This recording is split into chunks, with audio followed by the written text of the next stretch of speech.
안녕하세요. 이전 영상에서 명리학은 자연의 이치와 밀접하다고 설명드렸습니다. 이처럼 자연의 이치를 이해하다 보면 앞으로 설명하게 될 십천간과 십이지지에 대한 이해가 훨씬 수월해집니다. 오늘은 음과 양에 대해 알아보겠습니다. 지구가 형성되는 과정에서 많은 운석들이 충돌하고 뭉치면서 커지는 과정을 거쳐 수십억 년이 지나면서 지구가 형성됐다는 것이 많은 학자들의 지구 태동설입니다. 이렇게 지구가 생성되면서 막대한 양의 열 에너지가 발생하는데, 이런 더운 기운은 하늘 위쪽으로 상승하고 또 차가운 기운은 내려와서 땅으로 앉았다라는 겁니다. 바로 이러한 이치가 명리학의 중요한 중심 이론이 되고 있는 겁니다. 물론 학자에 따라서 조금 다른 견해도 있습니다. 어쨌든 하늘에 이른 더운 기운을 양이라고 보고 지상의 차가운 기운을 음으로 봐서 음양으로 구분하게 됐다는 것이 명리학에 기본적으로 전제되고 있는 것입니다. 좀 더 들어가 보면 이 밝음, 태양, 낮, 높은 것, 보이는 것, 남자 이런 등등이 양적 이미지로 표현되는 것들이고, 어두움, 또 달, 밤, 낮은 것, 비밀스러운 것, 여자 이런 등등을 음적 이미지로 표현을 합니다. 여기서 이런 내용들을 볼 때 납득이 좀 안 가는 분들도 있습니다. 어느 정도 밝은 것을 밝다고 하는 것이고 어느 정도 어두운 것을 어둡다고 하는 것인지 애매하게 생각이 할 수도 있습니다. 근데 이런 것으로 고민할 필요는 없습니다. 상대적인 것이기 때문에 사주를 깊이 이해하다 보면 이런 문제는 자연스럽게 풀립니다. 보통 이제 사주팔자, 사주 8글자 내에서 판단하면 될 일이기 때문에 여기에 매몰될 필요는 없습니다. 예를 들어 촛불과 용광로불이 있다면 촛불은 음이 되는 것이고 용광로불은 양이 되는 겁니다. 용광로불과 태양빛이 있다라고 보면 용광로불이 음이 되고 태양빛이 양이 될 수 있습니다. 즉 사주 내용이 어떻게 구성되어 있고 각자의 오행, 육친이 어떠한 영향을 주고받고 있는지, 또 이것이 살아있는지 죽어있는지를 판단하면 됩니다. 예를 들어서 양지, 음지, 또 그 다음에 앞쪽과 뒤쪽이 모두가 음양론에 포함이 되는 겁니다. 이런 음양은 상반된 것으로 보기도 하지만 서로가 공존하고 있는 것으로 보는 것이 좋습니다. 예로 이렇게 무오라는 일주가 있고 기사라고 하는 일주가 있다고 봅시다. 여기서 무라고 하는 것은 이 오라는 실제는 지지를 이제 설명드리다 보면 여기가 이제 양이 되고 여기가 음인데, 응용할 때는 응용은 여기를 음으로 하고 여기를 양화로 봅니다. 이 무토는 음의 화로 생을 받고 있고 이 기토는 음이지만 양의 화로 생을 받고 있기 때문에 흙으로 본다면 무토보다 기토, 음이지만 기토라는 흙이 훨씬 더 좋다, 이렇게 볼 수도 있는 겁니다. 그렇기 때문에 사주 내에서 어떻게 구성되어 있느냐에 따라 판단하고 해석하는 것이 중요합니다. 어디까지를 양이라고 하고 어디까지를 음이라고 할까를 고민할 필요가 없습니다. 경계를 지어 해석할 수 있는 부분이 아닙니다. 예를 하나 더 들어볼까요? 을사년. 을이라고 하는 것은 음의 목입니다. 이 사라고 하는 것은 음이지만 좀 전에 설명을 드렸듯이 양의 화입니다. 이렇게 볼 때 이 을목은 뿌리가 없습니다. 자, 뿌리라고 하는 것은 이 을목을 도와주는 같은 목이나 이 을목을 생해주는 그 수의 기운이 있어야 이거를 뿌리라고 하는 겁니다. 근데 여기는 없거든요. 목생화, 내가 오히려 아래를 도와줘야 되는 이런 그 형국의 해입니다. 그렇다 보니까 천간을 남자, 지지를 여자 이렇게 응용하지 않습니까? 자, 이렇게 볼 때 을목은 뿌리가 없어서 힘이 없고 사화는 양의 불로 보기 때문에 힘이 있다. 이렇게 설명드리지 않았습니까? 그렇기 때문에 여자가 득세함을 알 수가 있습니다. 그러니까 주도권이 누구한테 있다?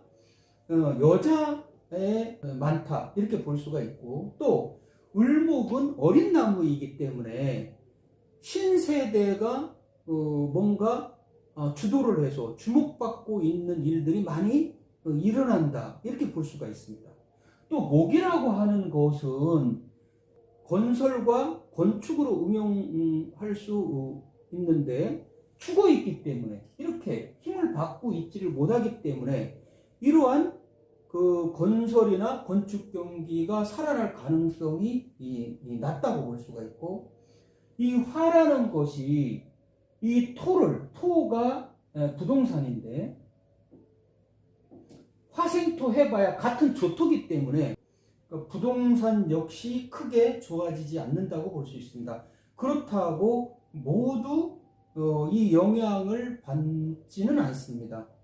개개인에 따라서 사주가 뭐 문서 관계가 잘 돼 있다거나 또 매매 관계가 잘 구성되어 있는 이런 그 사주들은 오히려 호재가 될 수도 있습니다.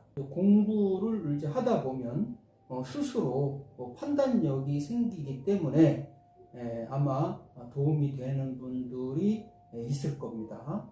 또 이 사화라고 하는 거는 이제 추후에 설명을 드리겠지만 이렇게 인사 신해라고 하는 것은 역마지살로 보고, 역마지살 말맞자를 쓰는 거. 옛날에 말이 이쪽 저쪽 뭐 이동 수단이 되기도 하고 연락을 해주는 어떤 그런 역할도 했지 않습니까? 그래서 이렇게 역마지살의 작용이 있다 보니까 이동이 많이 심한 그런 그 해가 될 것이고, 그렇다 보니까 해외 교류가 활발해지고 빈번해지는 그런 해가 될 수 있습니다. 또 불이라고 하는 것은 위로 이렇게 올라가는 것이기 때문에 경기가 어떻겠습니까?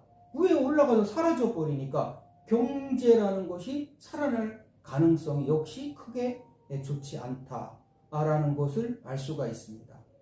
자, 천간 지지가 을사라고 하는 것은 이제 추후에 이제 너무 복잡하게 생각하지 않으셔도 됩니다. 앞으로 쭉 설명을 드릴 겁니다. 이 사라고 하는 것은 병이라고 하는 글자가 암장되어 있습니다. 그래서 을이라고 하는 것이 병하고 합을 하기 때문에 이거를 우리가 암합한다 이렇게 표현을 합니다. 암합을 하고 있기 때문에 천간 지지가 암합하고 있다. 북한이고 남한이 암합하고 있다. 어떻습니까? 남북 관계는 좀 진전이 있을 것이다. 이렇게 볼 수가 있습니다. 이런 것들이 모두 음양 오행의 응용에서 나오는 것입니다. 그러므로 음양론에 너무 빠지기보다는 하나하나 십천간과 십이지지를 제대로 이해하다 보면 여러분 역시 해석이 가능해집니다. 자, 예를 하나를 한번 들어보겠습니다. 갑오, 개, 미, 경인, 또 기묘라고 하는 이런 사주가, 이런 아이가 뭐 태어났다고 한번 볼게요. 실제 이런 사주는 없습니다. 예를 든 겁니다. 자, 여기에서 위쪽은 남자고 하늘이고 지지는 여자고 땅이라고 응용한다고 했습니다. 구조상을 보면 남자가 위쪽에 있기 때문에 우위적인 위치에 놓여 있다 이렇게 볼 수가 있지만, 자, 천간과 지지는 하나의 기둥을 이루기 때문에 이 천간이 이렇게 화에 의해서 죽어 있게 되면은 이 갑의 역할을 제대로 못한다 이렇게 이전 영상에서 설명을 드린 적이 있습니다. 마찬가지입니다. 이 개수 역시 힘이 없어요. 물인데 이렇게 뜨거운 여름에 태어났기 때문에 물이 말라가는 상황이기 때문에 갑목도 믿을 수가 없고 개수도 믿을 수가 없고, 기토 역시 많은 목에 의해서 목폭토 당하고 있기 때문에 기토 역시 힘이 없어요. 경금 주인인데 난데 경금 역시 힘이 없어요. 뿌리가 없으니까. 뿌리라는 게 중요합니다. 자, 뿌리라고 하는 거는 바로 향후에 6, 7, 5행을 이제 설명할 때 드리겠지만은 바로 인성이라고도 하며 비겁이라고 표현합니다. 자, 인성이라고 하는 것은 이렇게 진토나 축토 같이 생을 해주는 거를 도와주는 거. 비겁이라는 건 같은 금끼리 신이나 유를 얘기합니다. 이런 것이 밑에 놓여있지 않기 때문에 같이 힘이 없는 겁니다. 그러면 경금은 어떻게 살아야 되나요? 힘이 없는데. 자, 이렇게 사주를 공부하다가 보면은 어떤 거를 알 수 있냐 그러면 내가 이 사주에서 누구를 의지하고 살아가야 되냐라는 것을 알게 되는 겁니다. 그래서 이 경금은 갑이나 개나 기토를 의지하지 않고 이렇게 세력화되어 있는 오미라는 화국과 인묘라고 하는 목의 세력을 의지하고 살아가려고 합니다. 이것이 앞으로 이 공부를 쭉 하시다 보면은 이러한 것들이 이 사주를 공부하는 과정에서 알게 되면은 내가 누구를 의지하고 무엇을 해야 되는지를 깨닫게 될 수가 있습니다. 다음 시간에는 오행과 관련이 돼서 조금 더 설명을 드리도록 하겠습니다.